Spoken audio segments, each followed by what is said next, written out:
your baby is growing in exactly the right way. And when you support them by being with them, having them in arms, creating a gentle but flexible routine, and going with the flow on the hard days, knowing that you have not broken sleep, then you're building trust with your baby that you're going to be there to support them. And you're being flexible enough to not be clinging to this idea that you are 100% in charge of making sleep happen. Your baby is in charge of falling asleep. You're in charge of creating the environment to help them make that happen. Welcome to the Baby Sleep Connection, a podcast that explores baby sleep and more through the lens of attachment and development. I'm your host, Heather Boyd. I'm a mom of 3, an occupational therapist, and a certified infant and family sleep specialist. If you are a tired parent who wants to support your baby's sleep holistically, keep listening as we delve into approaches that go well beyond the usual strategies of wake windows and bedtime routines. Your baby's sleep is connected with so much more. Hello, and welcome back to the Baby Sleep Connection. I'm your host, Heather Boyd, occupational therapist, certified sleep coach, and mom of 3. We are talking today about newborn sleep. I was going to say infant sleep, but we're talking specifically about newborn and this early stage of what sleep looks like. It is helpful to know what sleep looks like at this stage because there are so many new things that you're experiencing as a parent, things that you might be worried about with sleep. And frankly, if you're anything like me, you focused so much on preparing for labor and delivery of your baby that understanding what sleep was going to look like was not even on the radar. So let's go through some of the basics today. I'm calling today's episode From Reflexes to REM, Understanding Your Newborn Sleep Development. And I think it's going to help those of you who are in the thick of this early stage for all those unpredictable newborn signs, right, of what is typical for both sleep and behavior in general. Because, of course, we don't stop doing everything that we do during the day at night. What are some of those things that carry over that we will notice more as a parent at night that might be worrying, but are absolutely normal? Understanding how your newborn sleep develops can take so much pressure off of you because you'll know this is them taking care of the basics of their sleep development and brain development. Your job is simply to care for them and provide that environment around them that is conducive to that development. And it's not that your baby is bad at sleep at this age. It's actually that your baby's brain is doing exactly what it's supposed to do. So let's break this down. Let's talk first about how newborn sleep is not broken. When your baby is born, their sleep is almost entirely governed by reflexes and biological rhythms that have not lined up yet with the outside world. So I often tell parents that when their baby is a newborn, they are running on patterns that are so fundamental to being human without any social or environmental impact at all. In the womb, babies spend about 80% of their time in active sleep, which is similar to what we call REM or rapid eye movement sleep. It's light, it's noisy, it's squirmy, it's full of movement, and it's protective. When babies spend most of their time in light sleep, it keeps their brains flexible and responsive to growth. We also know we don't want babies in deep sleep. We need them to wake and rouse to the world and respond to the cues that they're getting in utero or out. After birth, when they are out in the world, sleep continues to be pretty disorganized. It's not like all of a sudden this environmental input that they're getting with the world around them is going to immediately impact what sleep is going to look like at a biological level. Your newborn may sleep in short bursts, like 20 minutes at a time, sometimes longer. They might most likely mix up day and night, at least for a while, and their sleep cycles aren't clearly defined and they aren't mature and long yet. Here's what that means on a practical level. 1, they're going to wake up frequently. 2, they're often going to fall asleep when they're being held or fed. In my view, that lasts for a very, very long time, but certainly in the newborn phase, it's almost like the sleep reflex. It's either on or off. They don't need a lot from you to fall asleep because it's virtually automatic. And they might seem to resist sleep even when they're tired. Now, this is different than a 9-month-old or a 3-month-old resisting sleep. it's about a nervous system that's really disorganized at the newborn stage. And none of these are problems to fix. This is development in action. So I called this podcast From Reflexes to REM. So let's talk a little bit about some of the reflexes that are typical to see in a newborn that you'll probably see during the day, but it's at night when they happen that it interrupts sleep. And I want to emphasize that there is nothing to fix. This is part of the natural unfolding of development, but it's helpful to know what these reflexes are so that you can recognize them and be a little less worried, particularly since the guidelines are to have your baby rooming in with you. Many of the parents that I work with are bed sharing as well. And when you're this close to baby, at a time when you're alert, vigilant, or particularly alert and vigilant and noticing all the little things, these reflexes can worry you. So let's start with the startle reflex or the moral reflex. This is when the body, if the head drops back a little bit, arms reach out and then they clasp in as if they're grabbing onto something. And it usually follows like a large noise or an abrupt movement, particularly with the head falling back. You'll see this often, but it gradually resolves by about 4 months. And so if you see this, you know, oh, that's the startle reflex. That's normal. That will integrate as the brain matures. The second reflex I want to talk about is called the fencer's reflex. And I want you to turn your head to the left and put your left arm straight out to the side so that as you turn your head to the left, you can see your hand as far away from you as you can get your hand to the side.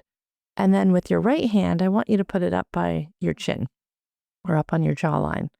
That is the fencer's reflex or the tonic neck reflex.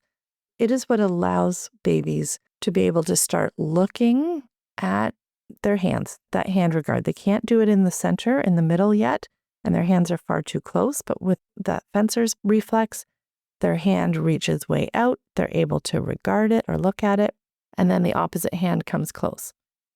This also tends to start resolving by 4 months. But if you're seeing this, if you see that your baby turns their head and this arm goes out and the one comes back in, that's the fencer's reflex. We also see some other reflexes like chin trembling, lower lip quivering, or jitters or trembling. This is all normal part of human movement in that newborn stage. Now let's talk a little bit about other movements that you might see that are normal during sleep but might be worrying. We always think of sleep as being peaceful and quiet, but it's not always. There is a lot of movement, sudden jerks or twitches. When they happen during sleep, it's most likely normal. It lasts a few seconds, but babies' nervous systems are quite immature, so this movement can happen. Often it happens soon after falling asleep when they're in that light phase. And it's actually the twitching and jittering happens at all ages, even we do. I'm sure you can likely recall a point in time where you jerk yourself awake in that first little bit of sleep.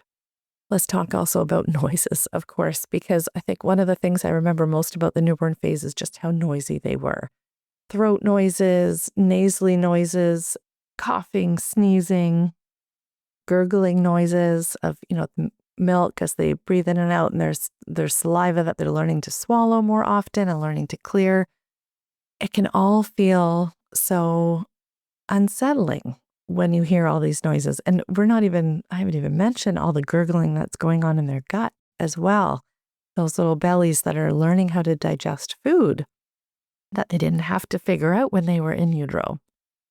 Getting used to these noises as normal is helpful because when you're worried about the things that are typical with noises or with movement, it kind of starts chiseling away at your ability to relax, be present, and get your own rest when they are sleeping. The breathing patterns that you'll see in a newborn phase can also be a bit disconcerting. Newborns often have transient breathing pauses. These are pauses or breaks called periodic breathing. It can be up to 10 seconds, and it's often followed by a little bit of catch-up breathing. If it's lasting more than 10 seconds, or you are worried, go see your doctor or midwife. But these are normal pauses that babies eventually grow out of. Babies also have transient rapid breathing or or short periods of breathing where they're taking rapid but progressively deeper breaths. This is also normal and tends not to last very long in any particular period of time. And then, of course, they grow out of that as well. And of course, babies have the cutest yawns and sighs. That's to open up the lungs. Oh, you're going to see it a lot, and then you get used to it, and it becomes really cute. I'm going to, at this point, because I know how alert I was to these little behavioral things that my baby was doing when in the newborn phase.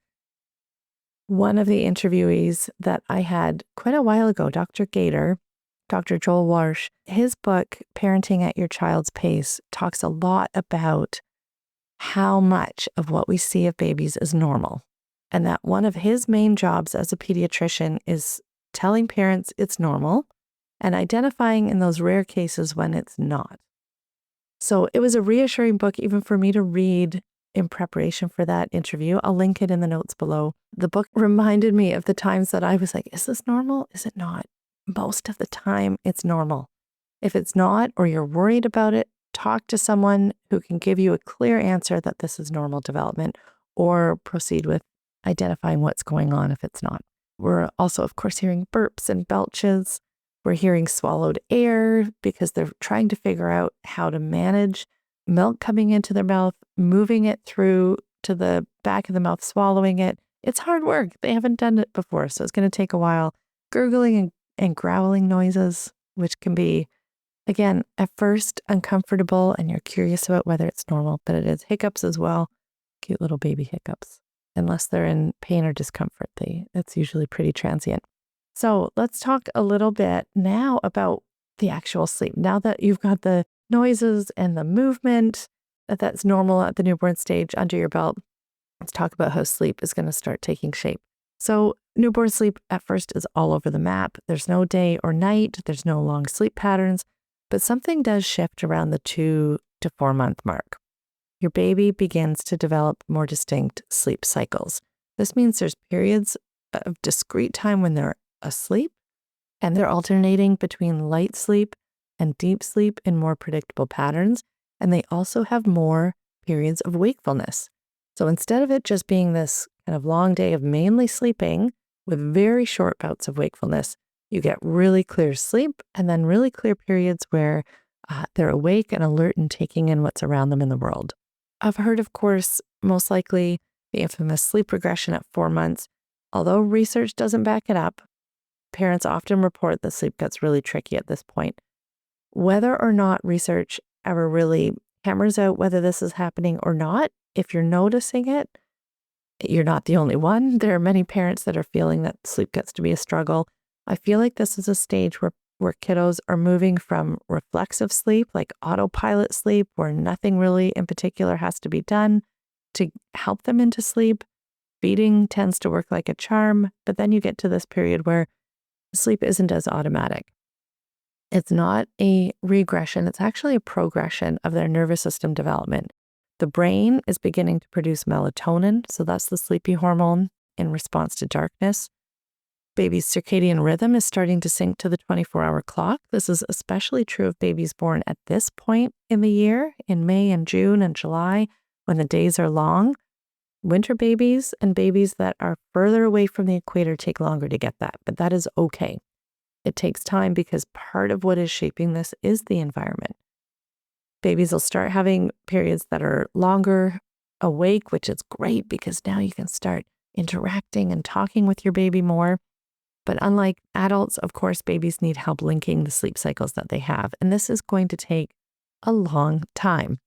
It's going to happen in stages. You're going to see things start to mature and grow longer. But this is a really, if we look at human beings in general, we know now with teenagers that the brain is still developing until 25 or 30.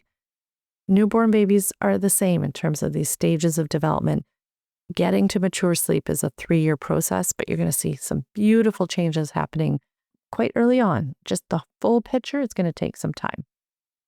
So next, let's talk a little bit about this whole night sleep versus day sleep thing. When babies start consolidating nighttime sleep at night and shortening their daytime sleep, it's a really wonderful thing, because then you're starting to get into maybe not right away discrete naps, like there won't be a clear nap routine, but there will clearly be a difference between the kind of sleep they're getting at night and the shorter duration of sleep that they're getting during the day. You can thank melatonin for this and circadian rhythm, and this is developing usually around 8 to 12 weeks. So initially, babies are getting a bit of melatonin from you as the birthing parent, but eventually that gets used up and they start producing their own. It's usually around 3 months that if it were measured, you'd be able to see it in the blood. This is the time where typically you would start seeing longer stretches at night. Yay. Daytime sleep stays pretty light, pretty short, more fragmented. That shifts again at 6 months. We're going to cover that in another podcast episode down the road. But these short periods of sleep, even at night, even these short periods, longer than during the day, but still short for you, because you're sleep deprived and wanting longer periods. This is normal and protective because we want the baby to be impacted by the environment around them so that they can regulate heart rate, blood pressure, make sure that there is an adult close by because they're going to be making noises and looking for that reassurance that you're there. They'll be feeding often. It's at the 3 to 4 month time that a lot of parents are told, get a routine, get a routine, get a routine, like have a consistent routine. I'm going to flip that on its head and say, look for the routine so that you can shore it up. So look for those cues that your baby is tired so that you can go through a simple prep for sleep, whether it's feed, whether it's change a diaper and feed. Actually, honestly, at this stage, especially with daytime sleep, I don't think you need much of a routine at all yet. But the routine and the rhythm is coming from your baby, and then you can use that to shore it up. I think it does a lot of disservice to parents to tell them to kick into a routine at that early of a stage because so much is still driven by brain development. That will come in time. What you can do is start giving yourself a routine and rhythm to the day so that it has some flow, so that when baby is tired, you have like a 1, 2, 3 that leads to where they're going to sleep, how they're going to sleep if you're at home. And the same with the bedtime routine. You can start getting into what do they need for these longer stretches of sleep? Do they need more time for a longer feed? You're putting on a sleeper and an overnight diaper or getting on that cloth diaper for nighttime, turning down the lights, singing a lullaby. You're partly helping you get into a sync of a rhythm, and that routine is going to help your baby in the long run, but you are not the driver of that routine right now.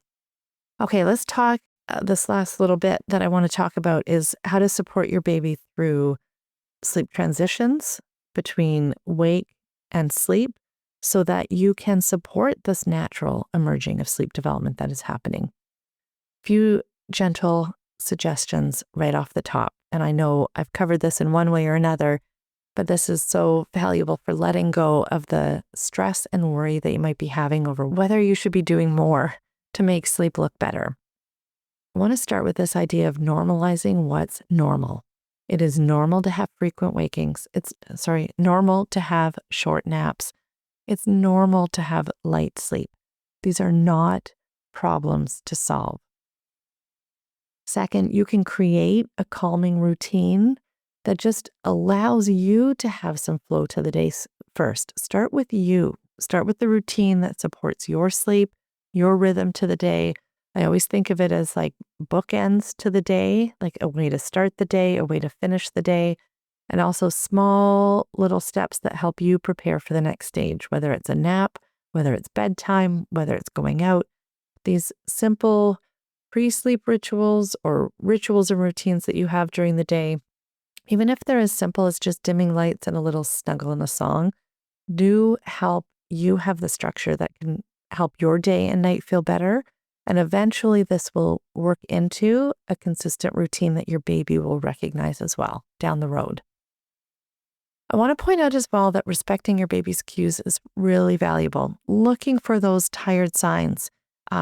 Those who work with me get a little crib sheet of the tired signs for sleep. Actually, I'm going to put that in the show notes so that if you're wanting a little crib sheet of what those typical baby sleep cues are, you can look through that. It can be really helpful for just figuring out when that sweet spot is for helping them settle, whether it's to be deliberate about giving them a feed at that point.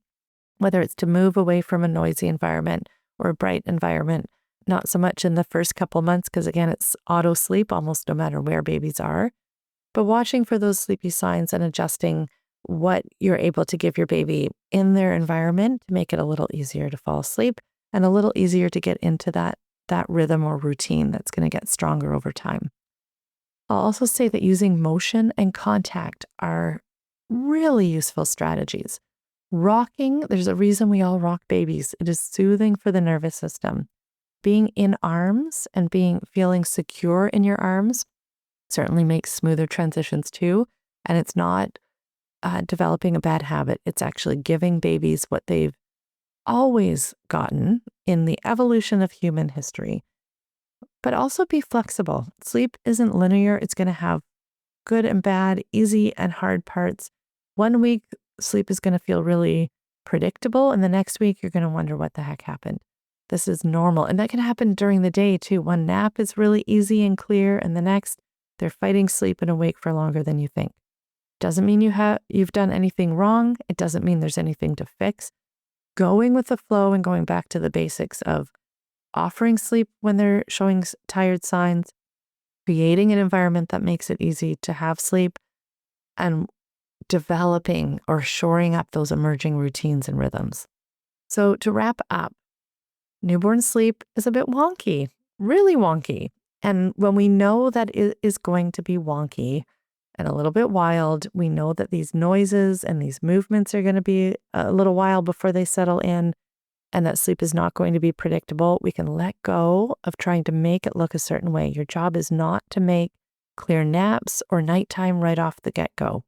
This is about leaning in to the natural nervous system maturation that your baby is going through and giving it time. That time requires being close to you, holding your baby, feeding them to sleep when that works, which is frankly almost 100% of the time. And to understand that these reflexes and this auto sleep that's happening will change. Change is hard because when we move from autopilot sleep to needing to focus a little bit more on how to support our baby's sleep at the time that makes it easiest for them, it takes a little bit more conscious effort than in the first couple of months. That's part of this nonlinear process towards mature sleep. Your baby is growing in exactly the right way. And when you support them by being with them, having them in arms, creating a gentle but flexible routine, and going with the flow on the hard days, knowing that you have not broken sleep, then you're building trust with your baby that you're going to be there to support them. And you're being flexible enough to not be clinging to this idea that you are 100% in charge of making sleep happen. Your baby is in charge of falling asleep. You're in charge of creating the environment to help them make that happen. So thanks for being here today. I hope you found it helpful.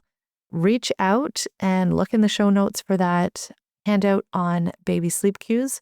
I would love to hear from you if you take a look at it and find it helpful.